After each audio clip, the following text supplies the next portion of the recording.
Chosen one. I want to start with something that most messages about calling skip entirely, because they focus on the work itself. And what I want to focus on is the sequence, the order, the before. Finish it before doing others. That is not a time management principle. That is a theological statement about the order in which God designed human formation to work. And most chosen ones have it reversed. Not because they are careless, not because they do not love the calling, because the world around them has trained them to treat everything else as more urgent than the thing they were sent here to do. And that training has been so consistent, so daily, so invisible in its mechanics, that wrong has started to feel like right. There is a pattern operating in your life that I want to name today. A pattern that has been making everything else feel more pressing than the work, more urgent, more necessary right now. And that pattern is not the enemy, it is a mechanism. And mechanisms that are named can be addressed. And addressing this one changes the sequence of your days in a way that no discipline or time management technique has been able to change, because this is not a habit problem. It is not a willpower problem.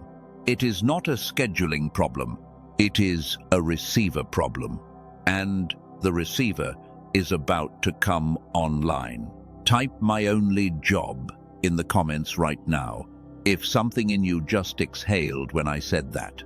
Because the chosen one, who has been carrying the guilt of an uncompleted calling while managing everything else first, has not been failing. They have been operating in the wrong order with incomplete equipment. And today, both of those things change. Stay with me, because what comes after that exhale is the beginning of the only sequence that was ever going to work. Chosen one, let me tell you what the work is. Not yours specifically, but in terms of its nature, its category, the kind of thing it is. Because most chosen ones have a general sense of what their calling is, the specific shape of it, the direction of it. What is less clear is the nature of it, and the nature of the work is what determines how it must be approached. The work is not the things you do for God. The work is the person you become in the process of doing them. That is not a distinction without a difference. It is the most important distinction you can make about why the calling feels like it is taking so long. Because if the work is just the output, then you can hand it off to anyone with the right skills. But if the work is the formation of the specific person God designed to carry it, then no one else can do your work. Not partially, not temporarily. It requires the complete formation of the exact person who received the assignment. And that formation cannot be outsourced, delegated, or deferred without cost. Type "I am the work" in the comments if something in you just settled when you heard that. Because the chosen one who understands that the work is their own formation first understands why it was never going to be finished by doing everything else around it first. The work has always required the whole person, and you are becoming the whole person right now, in this season.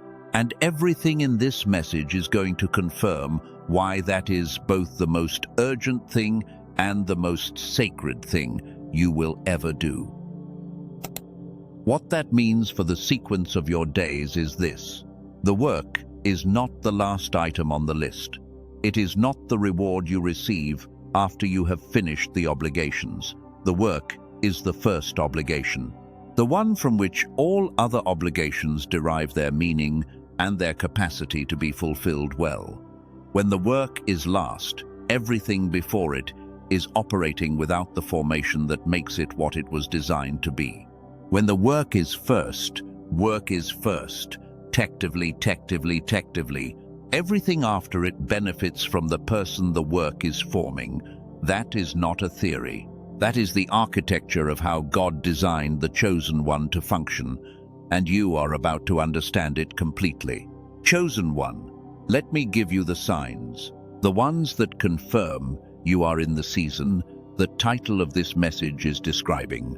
Not a general season of spiritual growth, the specific season of the work coming forward. The season where everything else begins to feel less satisfying than it used to, and the work begins to feel more pressing than it ever has.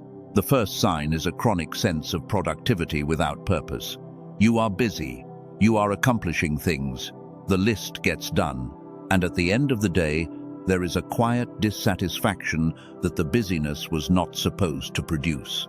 A feeling that the things that got done were not the thing that needed to get done. Not that you were lazy, that you were working on the wrong level of importance for your season. The second sign is creative restlessness, an itch in the direction of the work that will not fully quiet even when you ignore it. It shows up as ideas that arrive uninvited, as problems related to your calling that your mind works on in the background, even when you have not consciously opened the file. As a persistent awareness of what the work could be if it were given the primary position in your day instead of the margins. The third sign is a growing impatience with your own potential, staying as potential, not with God, not with others, with the gap between what you know you carry and what you have been demonstrating. The chosen one who is in the season of the work feels this as an urgency that is not anxiety, but is close enough to be uncomfortable. Because the urgency is the calling pressing up against the sequence that has been keeping it in second place. The fourth sign is the experience of giving less than you know you have, in conversations, in your work, in your relationships, not because you are holding back deliberately. Because the person who would give the full measure has not yet been completed by the work, and the partial version of you gives what the partial version can give, which is real and is good, but is not the full version of what you were designed to offer. The fifth sign is you in this message right now, reading the title and feeling something that goes beyond interest, feeling something that goes closer to recognition. The chosen one who finds this message is not browsing spiritual content randomly. They are in the season where the work is pressing forward and something in the architecture of their days is about to change. Type "I know what the work is" in the comments.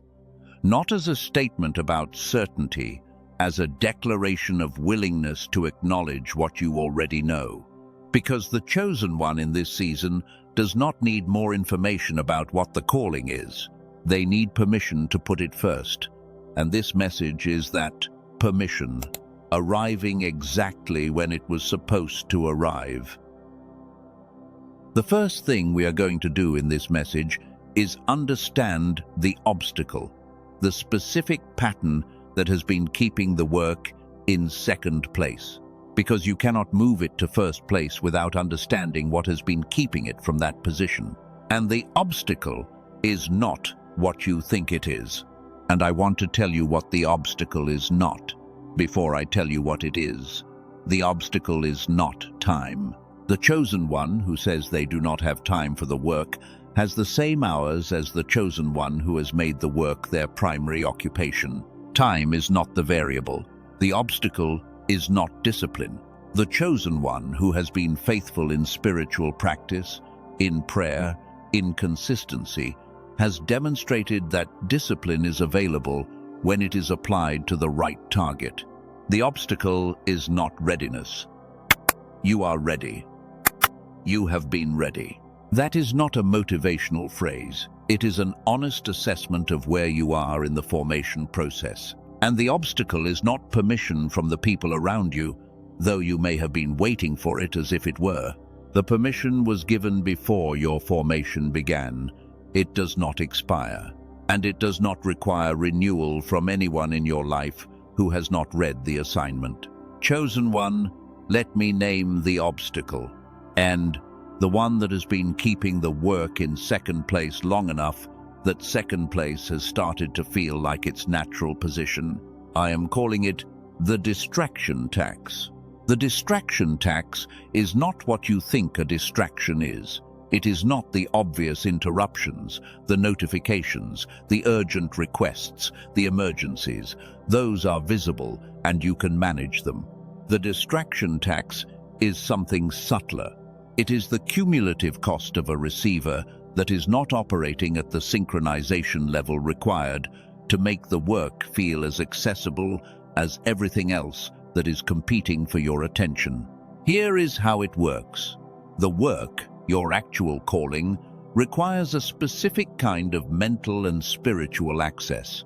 It requires the kind of clarity that comes when both hemispheres of the brain are working together. When the creative hemisphere and the analytical hemisphere are synchronized, the work does not feel like effort. It feels like the thing you were made to do. It flows. It produces, in minutes, what hours of fragmented thinking cannot reach.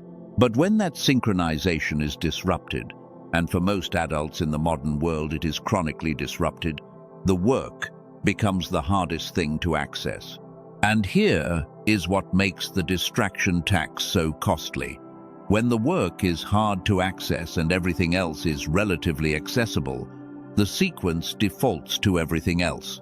Not because you choose distraction, because distraction is available, and the work requires something the fragmented receiver cannot easily provide.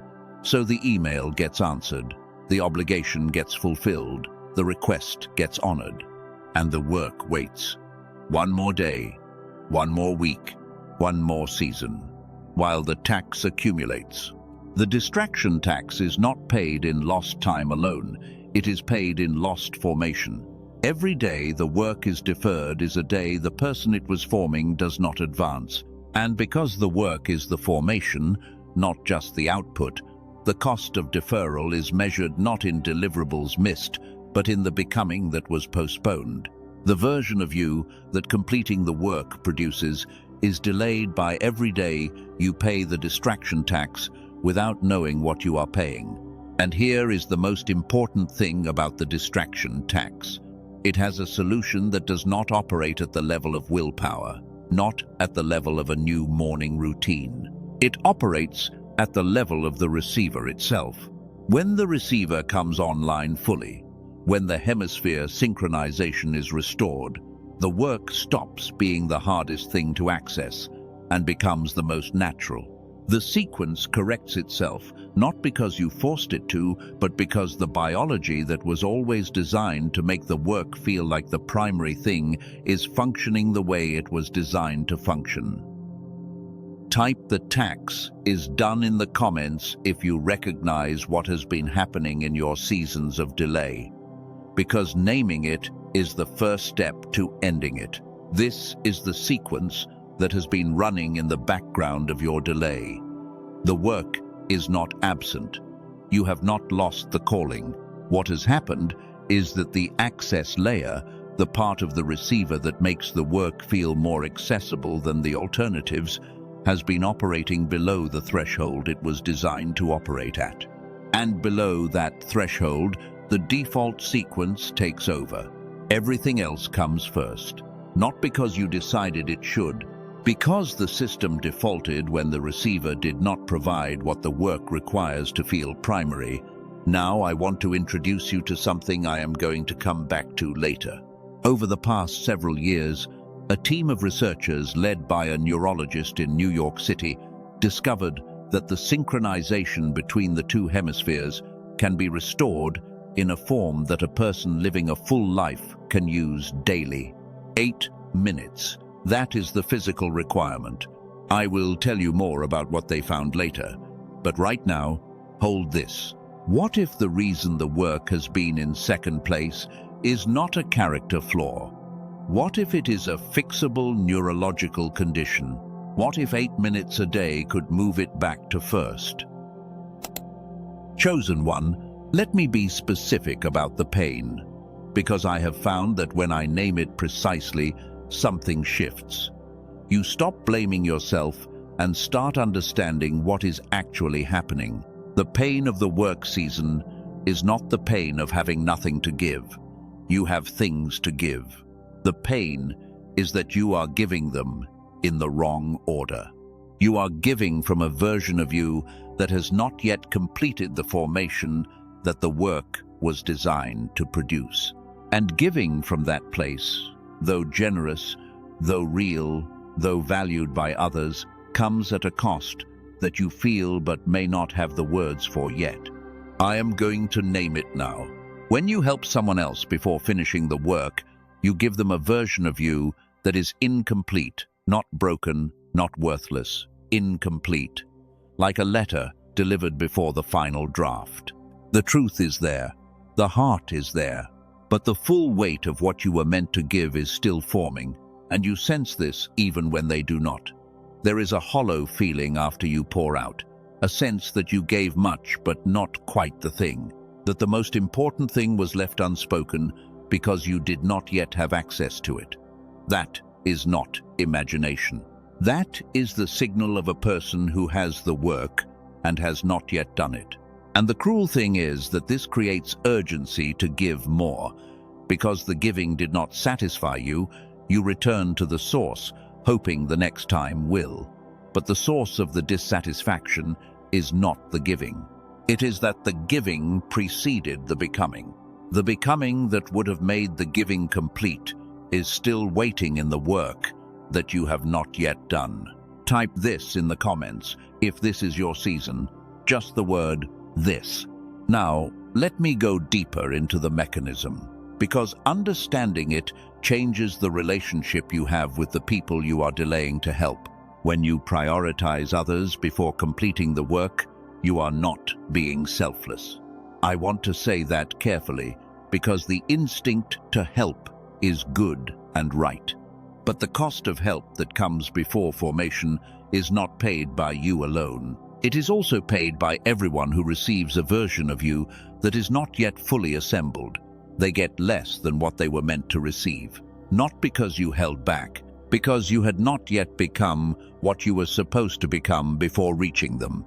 The work was not for you alone. It was the preparation that would have made your giving to them exponentially more powerful. Every day of delay is a day they also wait, without knowing they are waiting, for the version of you that the work was trying to produce.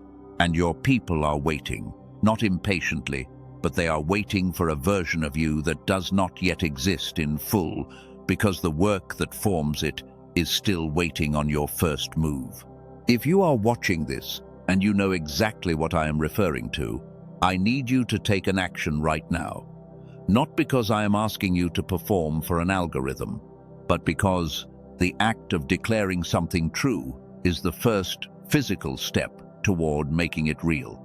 Subscribe to this channel, not for the content alone, because you need to stay inside this conversation until the work is done. There is more ahead in this series that is designed specifically for the person in your season. You cannot afford to lose the thread when you are this close. Subscribe and turn the bell on so that every time a new video comes out that is for you, it finds you. Now, there is something I need to tell you about what has been keeping the work from feeling accessible. And it is not what you have been told it is. Not laziness, not lack of discipline, not fear of failure, though fear plays a role. What has been keeping it out of reach is something biological, something that most people in your position have never been taught to address. And when I say biological, I mean it literally. The access to the work that you have been trying to force through willpower was never meant to be accessed through willpower alone. It was designed to be accessed through a specific state of neurological coherence that modern life has been systematically disrupting. I will come back to this, but hold it, because it changes everything about how you approach what comes next. Chosen one.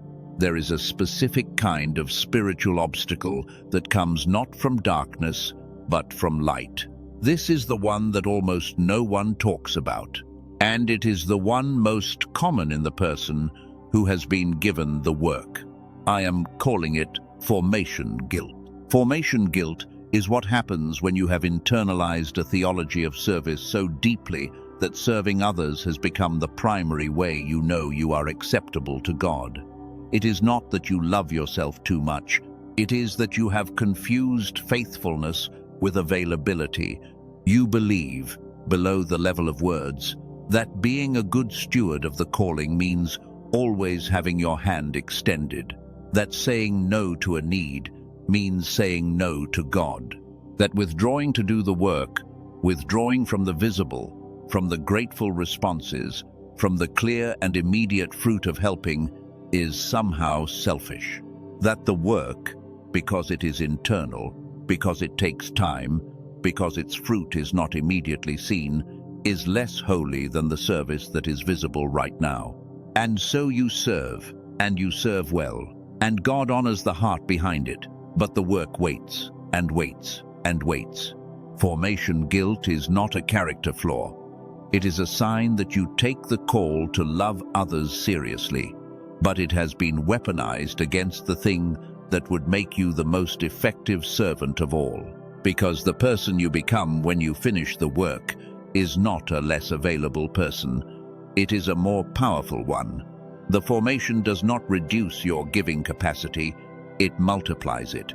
The version of you on the other side of the work gives from abundance, from clarity, from the deep well of a person who did the thing they were assigned to do in the season they were assigned to do it. That person can do in one conversation what the unfocused you cannot do in a year. So formation guilt, though it disguises itself as virtue, is costing the people it claims to be protecting. There is a performance dimension to formation guilt that I must name. The person called to the work has often been rewarded through visible output.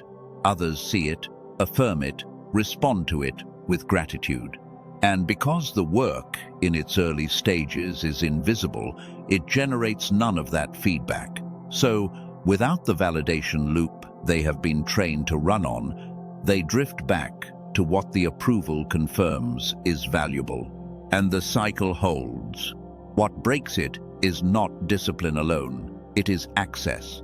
Access to the internal reward of the work that is strong enough to compete with the external reward of visible service. Let me now show you something.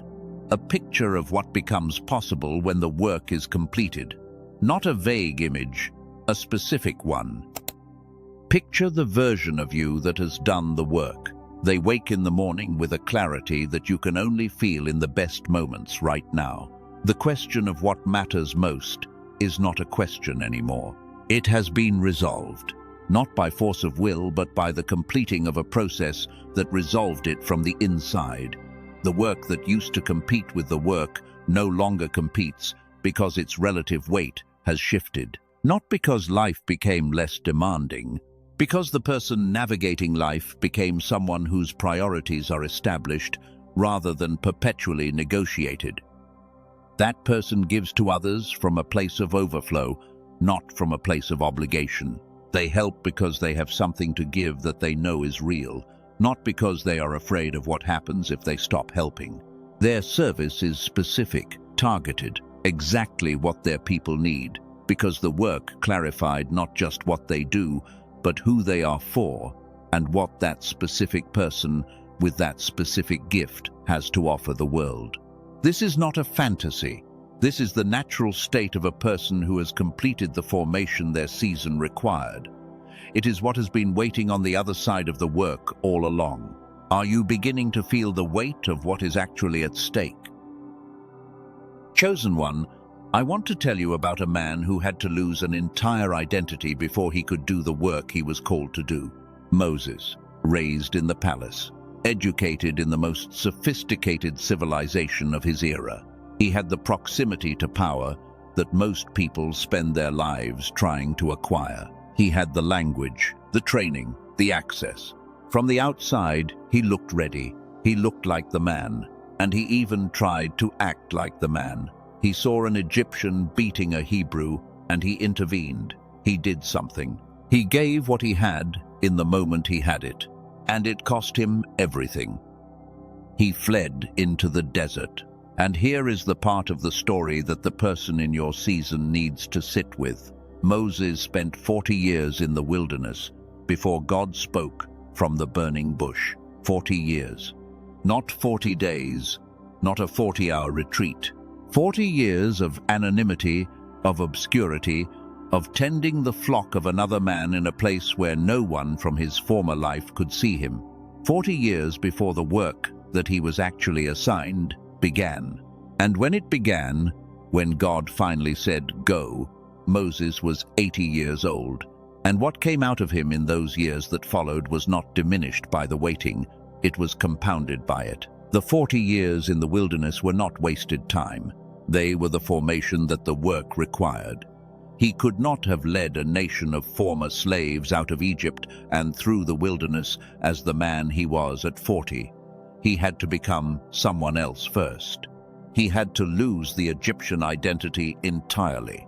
He had to stop being the man who acted out of impulse and become the man who acted out of communion with God. That transformation took the full 40 years. I am not telling you that your wilderness is 40 years.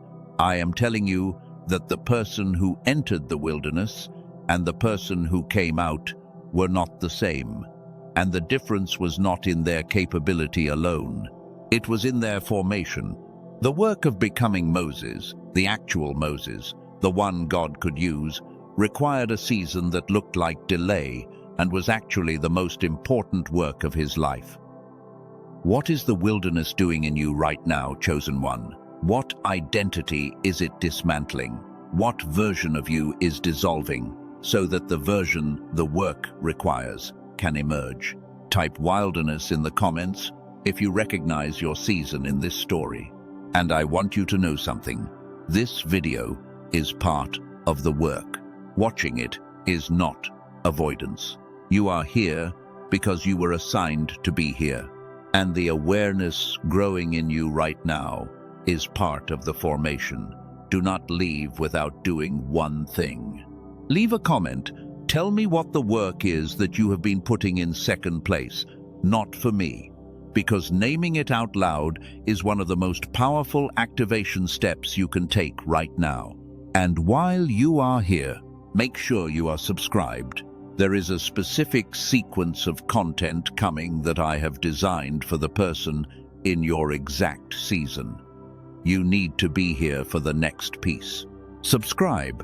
Share this with one person who is in their wilderness right now, and then stay with me. Now here is what I want you to receive from this. You do not have to manufacture the transformation. You do not have to become someone different by trying harder. Formation is not a performance. It is a process. And the biological dimension of that process, the dimension that makes the mind clear enough and quiet enough to hear what God is saying in the wilderness, was what Moses had in those 40 years that most people in the modern world have never had for 40 consecutive minutes. The noise, the inputs, the demands, the screen, they do not exist in the desert.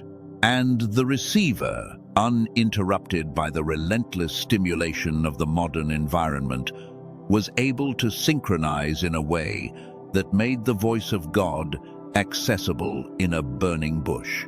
The receiver was clear, and a clear receiver changes everything. Chosen one, the body keeps the score of the season. I want to tell you what is happening physically in a person who is carrying the work undone, not metaphorically, literally. When the calling is clear but not yet acted upon, the nervous system holds a low-grade state of activation, not panic, not crisis, a persistent background tension, the kind that makes deep rest elusive, the kind that sends your mind to the work at 2 in the morning when there is nothing else competing for attention. That is not anxiety. That is the signal of a receiver that knows what it is supposed to be doing and cannot power down fully until the work is engaged. Many people in your season have learned to manage this signal rather than respond to it. They medicate it, not necessarily with pharmaceuticals, but with noise, with content, with the next obligation, With anything that replaces the low-grade hum of the undone, work with immediate stimulation strong enough to override it temporarily. But the signal does not go away. It quiets and returns. Every time the stimulation ends, every Sunday evening, every moment when the exterior noise drops and the interior voice rises. This is not pathology, it is fidelity. The signal is faithful to the assignment even when the person is not yet able to respond to it. The body is the last honest voice in the room. When the mind is rationalizing and the schedule is overloaded and the distractions are doing their job, the body is still sending the signal. And learning to read the body, to interpret the tension and the restlessness, and the to wakefulness as orientation rather than malfunction, changes the relationship entirely. There is another physical marker I need you to know about: the creative drain. When a person with significant capacity gives without completing their work, they often experience a specific kind of fatigue that rest does not fully resolve. It is not physical exhaustion from overexertion. It is the drain of a creative system that is producing output at a rate higher than it is being replenished at the level of the work. The giving draws from the deep well, but the deep well is replenished through the work, through the engagement with the specific creative and spiritual material of the calling. When the work is deferred, the replenishment is deferred, and no amount of vacation or sleep or distraction refills what only the work can fill. This is why seasons of maximum external productivity can feel oddly empty. The output is real, the impact is real, but there is a specific register of aliveness, of full engagement, of the sense that you are doing what you were made to do, that is only available in the work itself. And its absence is felt even in the midst of impressive output, even in the midst of genuine service, even in the midst of all the evidence that your life is working. Type the signal in the comments if your body has been sending you this message. If you already know, reading this, that I am describing something you have been feeling but have not had language for until now. And there is one more thing. The person in this season often experiences a specific creative drain, not exhaustion from overwork. A drain that comes from giving at a level the receiver cannot sustain without the replenishment that only comes through engaging the work itself. Rest does not fill it. Distraction does not fill it. Only the work fills what the work depletes in its absence. The language matters, because the moment you name a signal correctly, you can begin to respond to it correctly. And the correct response to this one is not more rest. It is not fewer obligations. It is the first move toward the work that your biology has been pointing you toward all along. Chosen one, I want to take you somewhere you have not been yet. Somewhere on the other side of the work. Not as imagination, as anticipation of what is real and already assigned. Picture yourself in the morning, not the morning of striving, the morning of clarity, the morning after the work has been done, the season has completed, the formation has produced what it was designed to produce.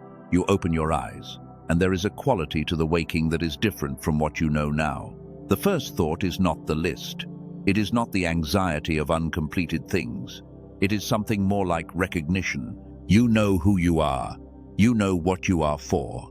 The question that has been running in the background of your life for years, the question of whether you are doing the right thing, has been answered.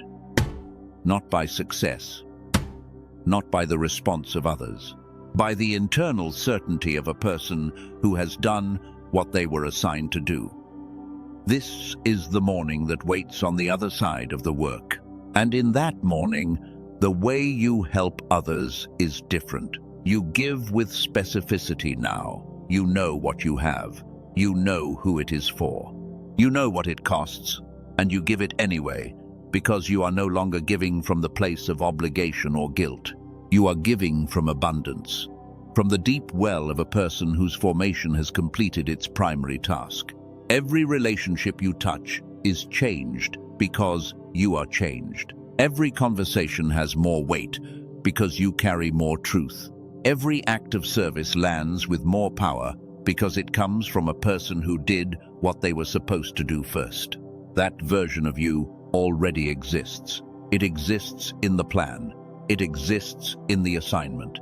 It is the natural outcome of a season that completes rather than defers. And the gap between where you are now and that morning is not a character gap. It is a process gap. The work, engaged with the right tools, with the receiver operating at the level it was designed to operate at, closes that gap. The people who complete the work are not the people who tried hardest. They are the ones who held the vision most clearly, who used the image of what completion would produce as a navigational compass on the days when the urgency of everything else was loudest. The vision pulls, and a clear receiver holds it. A fragmented one loses it to the next notification. This is one reason the biological dimension matters so much. Not just for doing the work, but for seeing the destination clearly enough to stay oriented toward it. Type the morning in the comments if you can see it. If you can hold the image of that version of you and feel even faintly that it is real and reachable and yours. Because the next thing I am going to show you is not a strategy. It is not a discipline plan. It is not a framework for getting more done. It is the biological key that makes the work accessible at the level it was always designed to be accessed at. And it is the thing that most people in your season have never been given because no one told them it existed. There is a specific shift that happens when a person comes fully online. When the receiver reaches the synchronization state that makes the work feel not like the hardest thing to do but the most natural. When the creative channels open and the clarity arrives and the sense of doing exactly what you were designed to do is present in the actual doing of it. This shift is real. It is measurable.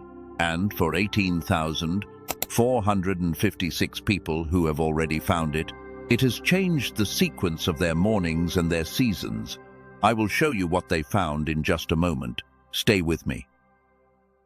Chosen one, we are at the midpoint of this conversation, and I need to check in with you. Not with a question about whether you are still watching. You are still watching. You are still here, because something in what I am saying is landing at a frequency you have been waiting to hear. And I want to acknowledge that, because the fact that you are still here means you already know, at some level, that what we are discussing is real, that the work is real, that the delay is real, and that something needs to shift. I want to give you something before we go further. A name for what becomes available when the work season resolves. I am calling it the calling clarity. The calling clarity is not a moment. It is a state.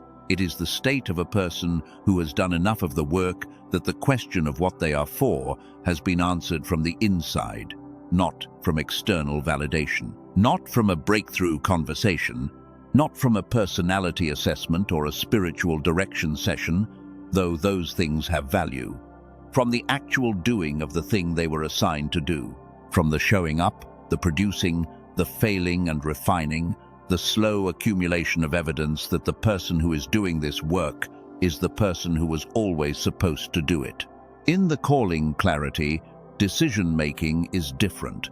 The filter through which you evaluate opportunities, requests, invitations, relationships is no longer the fear of missing something. It is the clarity of knowing what you are for. You can say no without guilt, because the no is in service of the yes that matters most. You can say yes without reservation, because the yes aligns with the work that has already proven itself real through your engagement with it. In the calling clarity, generosity is different. You give from knowing, not from anxiety that if you do not give, you are failing your calling. You give because you have something specific and verified and yours to give, and the giving of it is an expression of the person the work has produced, rather than an attempt to prove you are the person the calling requires. And in the calling clarity, the distractions do not disappear, but they lose their gravitational pull. Because the pull of the work, once you have entered it, is stronger than the pull of everything competing with it. This is the state you are walking toward, not as a destination that requires perfection to enter, as the natural fruit of a season completed, as what comes after the first move is made and the work begins to do what the work does in the life of a person who finally says yes to it. You are close, chosen one. Closer than you have been, because the awareness you are carrying right now, the language, the naming, the clarity about what has been happening in your season, is already a form of the work beginning. The first movement of the formation has already started. Stay with me for what comes next. What I am about to show you is the piece that most people in your exact position have never been given. And it is the piece that changes the speed and the quality of everything that follows. Chosen one, do you remember what I told you earlier about the distraction tax? I told you there was a solution, that it did not operate at the level of willpower, that it operated at the level of the receiver itself. I want to come back to that now, because we have been through enough of the mechanism together that you can receive this in its full form. The receiver, the neurological system through which you access clarity, creativity, and the felt sense of your calling, was designed to operate in a state of whole-brain synchronization when both hemispheres are working together, when the creative and the analytical are in coherence. The work is not an act of willpower. It is the most natural, available activity. The gap between the intention and the action disappears. The procrastination dissolves, not because you conquered it, but because the receiver is functioning in the state where the work is simply what the system does next. For most people in the modern world, this state is rare. Not because they are broken, because the chronic fragmentation of attention, the constant switching, the notification loops, the subtle hum of unresolved open loops has disrupted the synchronization over time. And once disrupted, it does not restore itself through rest alone. Sleep does not fix it. A weekend away does not fix it. The fragmentation that accumulated over months or years requires a specific kind of restoration that goes deeper than absence of stimulation. The team at the lab, led by Dr. Barone, discovered something specific about the nature of synchronization loss. It is not a gradual drift. It has a tipping point. Below the tipping point, the person can still access the work with significant effort. Above it, the gap becomes self-reinforcing. The more the receiver drifts from synchronization, the harder the work feels to access. The more the default sequence takes over, the more the distraction tax compounds. And the compounding happens invisibly, which is why most people in a chronic distraction cycle cannot identify the moment when it became the governing condition of their life. They know they used to feel more clarity. They know there was a time when the work felt more accessible. They do not know what changed or when. They only know that something did. This is what I have been building toward. A neurologist named Dr. Daniel Barone and his team spent years studying this specific problem, not the general problem of stress or focus. The specific problem of the person who has the calling and cannot access it with the consistency the calling requires. What they found was that the synchronization between the hemispheres, when disrupted, can be restored through a precise audio-based protocol that works directly with the brain waves while the person is in a resting state. Not active meditation, not an extended retreat, 8 minutes, once a day. The protocol they developed, which they eventually called the Genius Switch, was built from research into how the brain achieves and maintains whole brain coherence and what the precise conditions are that allow the disrupted receiver to restore itself to full synchronization. This is important if you have been in a season of delay, and you have recognized yourself in what we have been discussing today, I need you to stay until the end of this video. Because what I am going to show you in the next few minutes is the specific mechanism by which 18,456 people have already closed the gap between the work they were called to do and the version of themselves capable of doing it. Do not close this video. What comes next is for you. Chosen one, before I show you what the team of Dr. Barone discovered, I need to name what is at stake for you specifically. You are not watching this because you stumbled on it. You are watching this because the season you are in has been preparing you for a specific revelation. And the revelation is not about discipline. It is not about mindset. It is about the biology of access. The specific neurological condition that either opens or closes the door to the work that you have been assigned. Here is what most people in your position have never been told. The work is not waiting for you to become more motivated. It is waiting for the receiver to come online. And the receiver comes online through a specific biological shift that 8 minutes of the right protocol can produce every single day, not as a one-time breakthrough. As a daily reset of the access state, a return to synchronization that compounds over time so that the person using the protocol is not just accessing the work more easily today, they are rebuilding the neurological infrastructure that makes the work the default rather than the exception. This is what the Genius Switch was built to produce.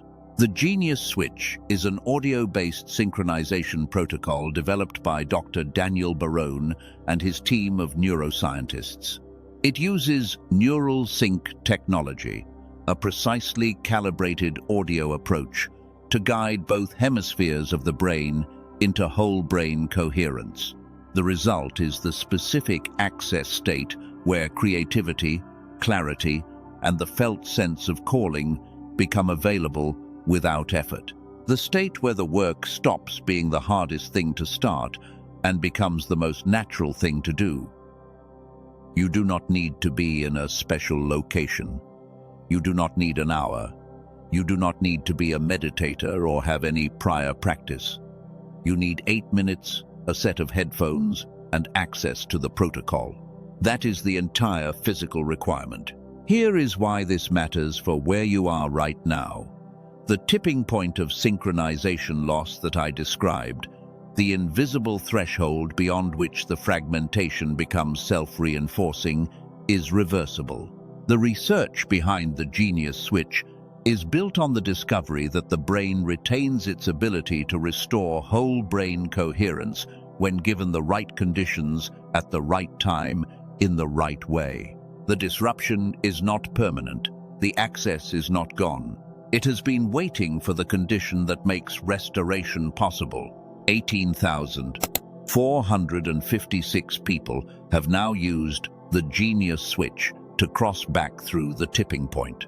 They have described the experience in similar ways, not as a sudden explosion of motivation, as a quiet shift in what feels most natural to do, as a morning where the work came before the checking, as a session where the clarity arrived faster than it ever had before, as the progressive disappearance of the internal resistance that had been making the gap between the intention and the action feel uncrossable.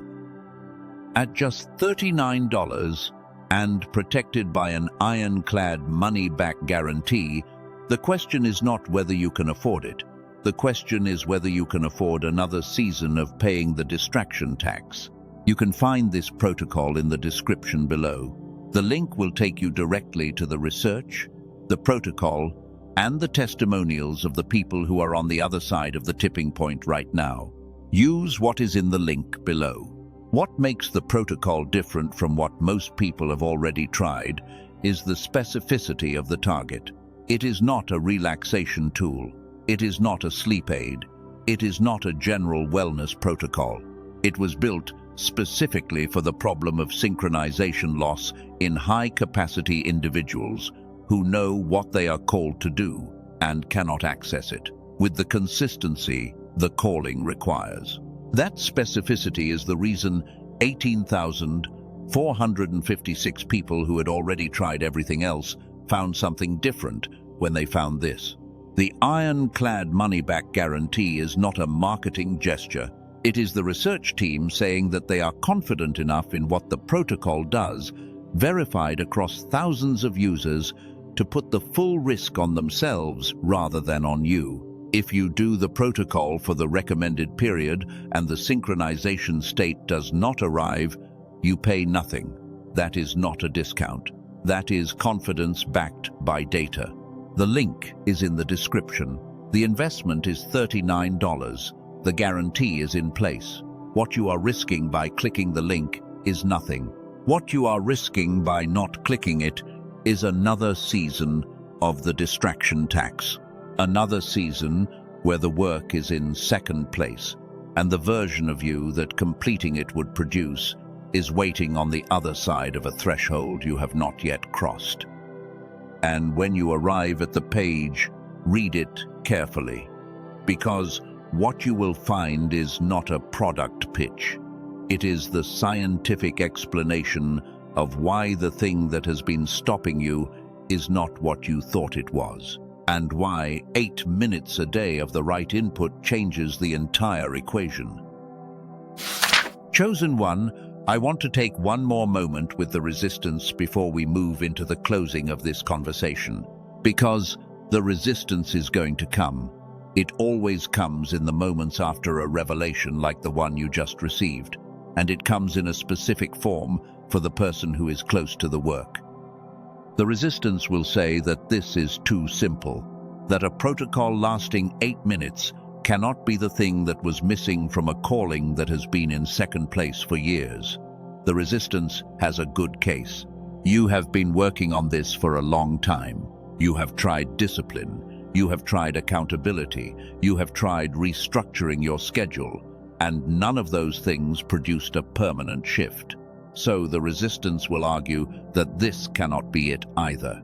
I want to give you the answer to that argument now, before the resistance has a chance to deliver it. The reason those things did not produce a permanent shift is that they were operating at the wrong level. You cannot discipline a fragmented receiver into coherence. You cannot schedule your way into synchronization.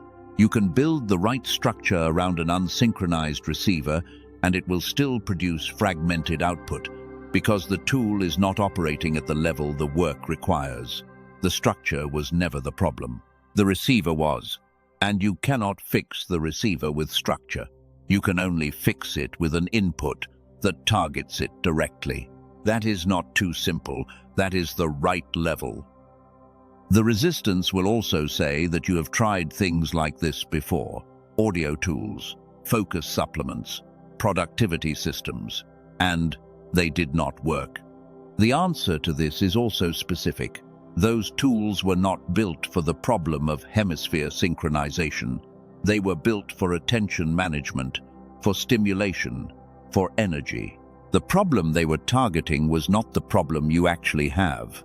The problem you have is whole brain coherence loss, and a tool that was not built for that problem cannot solve it, regardless of how well it works for what it was built for. What they built was built specifically for this problem. That specificity is not a marketing claim. It is the reason the research took years, and the reason the results are different from what those other approaches produced. There is one more resistance pattern I want to dissolve before you leave this video, and it is the most dangerous one, because it wears the clothing of wisdom. The resistance will say that now is not the right time, that you need to get through this current season of obligation first, that once the pressure lifts, once the particular urgent thing that is taking everything right now resolves, then you will begin. Then the work will have its season. But the pressure does not lift. That is not a pessimistic statement. It is an observation of how the lives of people called to the work tend to unfold. There is always a current pressure. There is always a reason why now is not quite right. The person who waits for the right time to begin the work is still waiting a decade later, in a different pressure, with the same deferral and the same signal from their body that the work is still undone. The right time is not a circumstance. It is a decision, and the decision is available today. Let the resistance make its case, then respond to it with this, and then use the link in the description. Chosen one, we are near the end of this conversation. But before we close, I need to give you something you are going to carry out of here. Not just a decision, not just a product link, something that will live in you after the video ends. Imagine standing at the beginning of the work, not in the middle of it, at the threshold, right before the first real move. The version of you that is here, in this moment, carrying all the weight of the seasons of delay and all the clarity of what has been named today. I need you to hear something in your spirit right now. You were not late. You were not wasting time. You were in formation. The seasons that felt like nothing were making something. The person who arrives at the work after a season of formation arrives differently than the person who starts before they are ready. You arrive with capacity, with depth, with the specific weight of someone who did not rush but waited until the understanding was real. The work has not moved. Your assignment has not been given to someone else. Your window is not closing. What is happening right now in you, in this conversation, is the beginning of the answer to the signal your body has been sending.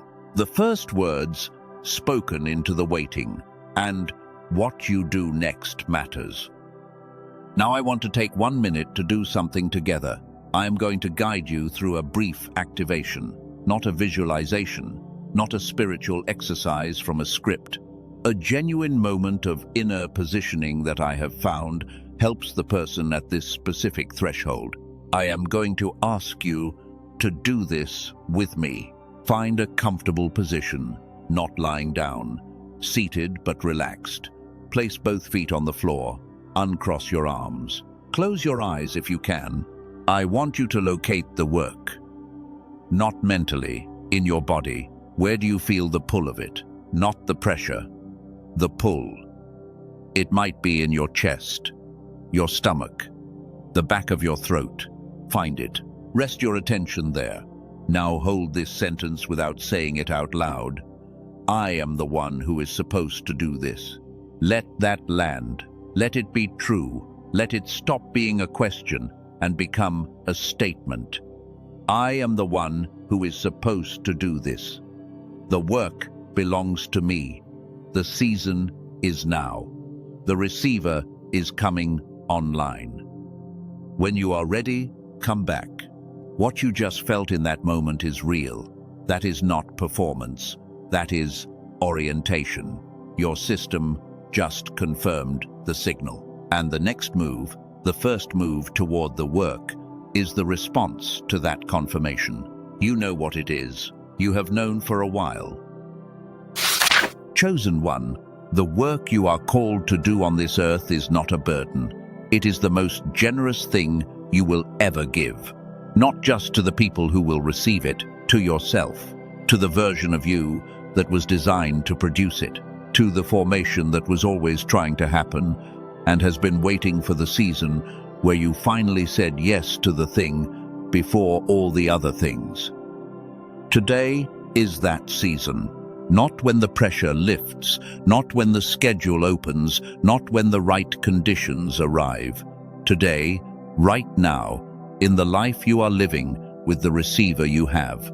The work does not wait for a better version of you. It is the process that produces the better version, which means the better version of you is on the other side of beginning, not the other side of waiting.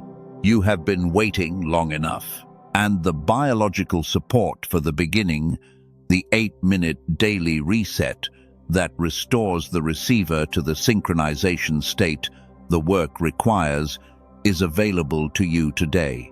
The link in the description will take you there. 18,000 456 people have already used this tool to come back online. The $39 investment is covered by the ironclad money-back guarantee. The risk is removed. The only thing that stands between you and the beginning of the work season is the decision to use what is in the link below.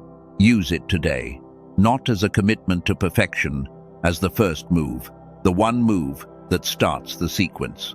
The move that tells your system and tells God that you heard the assignment and you are answering it.